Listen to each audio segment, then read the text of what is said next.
This week I made a modded PS5 controller, and this was my first time doing anything modded related to the PS5. Extreme Rate kindly sent me these parts for the video, although this video is not sponsored by them. They sent me lots of stuff including shells, buttons, analog sticks, so I thought I'd give it a go and try to do a controller in the style of the PS1 controller. They also included some mini screwdrivers and plastic spudges, which became very useful. We first need to remove the part known as the decorative trim shell, which can be unclipped from the bottom of the controller.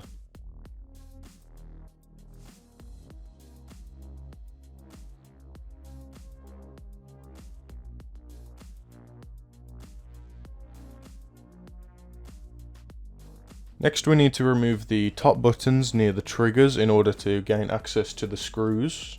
I used the included plastic spudger to do this and found it did a good job. They popped off nice and easy. Next we remove the screws at the top and bottom of the controller. They're all the same type. Then we use the pry tool again to release the whole of the back shell.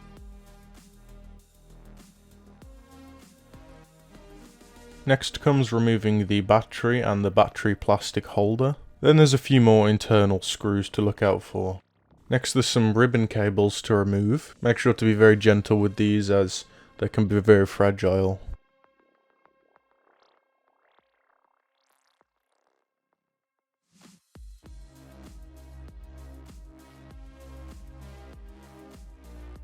Now at this stage only the mainboard will flip out, so there's a few more screws we need to remove on the left and right side in some crevices on the black plastic pieces to remove the whole front shell.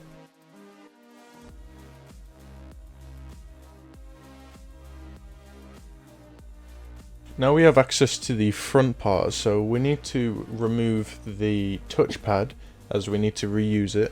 And we also need to remove the button membranes. We also need to transfer the microphone from the old shell into the new one. So now that we have everything removed, we can get our new shell and begin transferring things over. I started with the rubber membranes. My favourite part of this whole build has to be this retro power button that I got off AliExpress. It took about 3 weeks to come, but it's definitely worth it, having the original PlayStation logo. The D-pad and the front action buttons were taken from a PS4 controller. That's because it was the last line of controller that used the retro look. Then we need to disassemble the touchpad. Now when we get to this stage where it's just the bare PCB and the button in the plastic touchpad shell, we need to use a heat gun to remove it as there's no screws and it's only connected with adhesive. Speaking of PCBs, did you know you can get your own printed with today's sponsor PCBWay? That's right, with their quick order services all you have to do is upload the Gerbers for any PCB board and they'll get them shipped to you quickly and affordably. I've used them for all of my hardware projects so far and the quality is fantastic, as is their service. They also offer board assembly, 3D printing and CNC, making them a one-stop shop for all of your prototyping and manufacturing needs. Go check them out at PCBWay.com. So I used my heat gun on max for about 1 minute and I was able to free up the PCB. Then it's basically just working backwards to put the touchpad into the new case and reassemble it. With all the buttons and the touchpad added, we can now add the main PCB board and all the black rumble connectors and everything back into the front shell. Also remembering if you want to at this point to swap out the thumbsticks.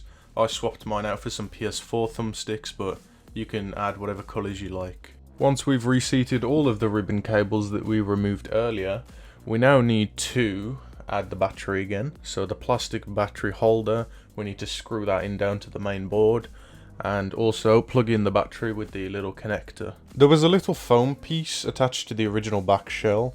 I'm not really sure what this does, but regardless, I assume it's there for a reason, so I transferred it to the new shell as well. Then we can go ahead and reattach the back shell. So now for the final bits, it's basically just reassembly, so we're just going to screw in the bottom and top screws and add the triggers. So with all that done, we can now see the final result of the controller. I think it turned out okay. You know, for my first controller, it's not that bad. Thank you for Extreme Rate for providing these parts, and to PCBWay for sponsoring this video, and I'll see you next time.